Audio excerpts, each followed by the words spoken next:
मौत करे तो करे, लेकिन अब हमें कोई अलग नहीं कर सकता। ये वाक्य कहते हैं राज, पूजा से मतलब अमित जी, हेमा जी से। और बस आज बागबान के सुंदर गुलदस्ते में मैं यही बात करूंगा। एक 60 वर्षीय पति अपनी पत्नी से यह कहता है और पत्नी का दिल भी यही चाहता है। बस यही महक है बागवान की एक बेहद सुंदर वो पृष्ठभूमि जो हमें सिखाती है कि आज की तारीख में हम क्या खो रहे हैं। बूढ़े पति पत्नी अपना जीवन साथ में गुजारने के बाद अभी भी उस प्यार को महसूस करते हैं जो एक नव विवाहित दंपत्ति में होता है। आज के तारीख में क्या ये अचीवमेंट से कम है?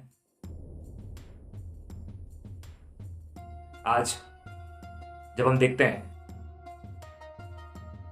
कि कई महिलाएं अपने रिश्ते से ज्यादा अपनी आजादी को महत्व देती हैं, कई पुरुष प्यार से ज्यादा विवाह में अपने इंडिपेंडेंस को ज्यादा महत्व देते हैं,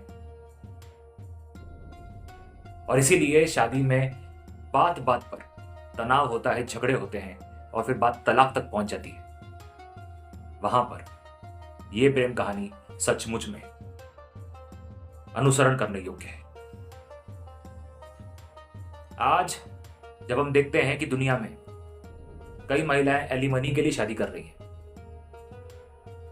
तो कई पुरुष केवल महिलाओं को एक खिलौना या नौकर बनाने के लिए शादी करते हैं।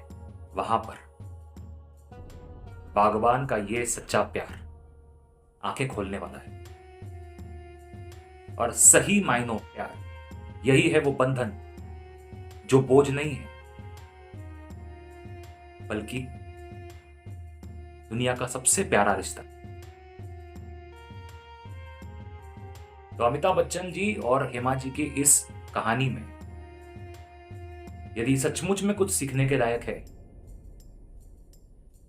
तो वो ये प्यार है जो दोनों एक दूसरे को देते हैं मान सम्मान के साथ, एक दूसरे की बात भी मानते हैं और एक दूसरे को अपनी बात मनवाते भी हैं, लेकिन उनका तरीका बहुत ही सौम्य होता है। तो आज की दुनिया में जहां पर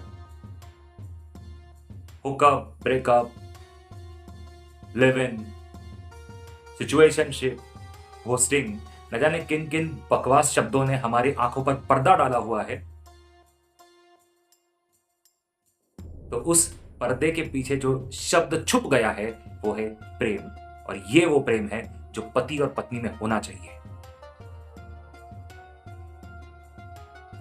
तो बागबान हमें धर्म ही सिखाती है। एक पति और पत्नी का क्या धर्म होता है,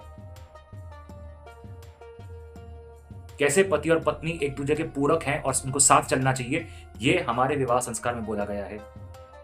और यदि उसे सही तरीके से लागू किया जाए, उस मार्ग पे चला जाए, तो रिश्ता राज और पूजा जैसा होता है। आज की पीढ़ी को, यानी हम मिलेनियल्स को और जेनजी को जरूर इसमें से सीखना चाहिए कि old is gold, it cannot be replaced. और चलते चलते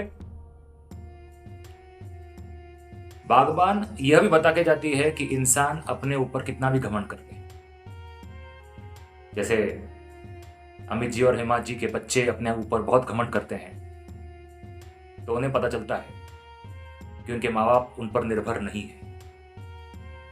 अंत में उनके माँ बाप स्वावलंबी बन ही जाते हैं। तो इंसान कितना भी अहंकार कर ले, उसे कितनी भी गलतफहमी हो जाए कि सब कुछ मैं कर रहा हूं, ये मैं शब्द जो वो पाल लेता है, ये शब्द असल में कुछ होता ही नहीं है। क्योंकि हम कितना भी गुरूर कर लें,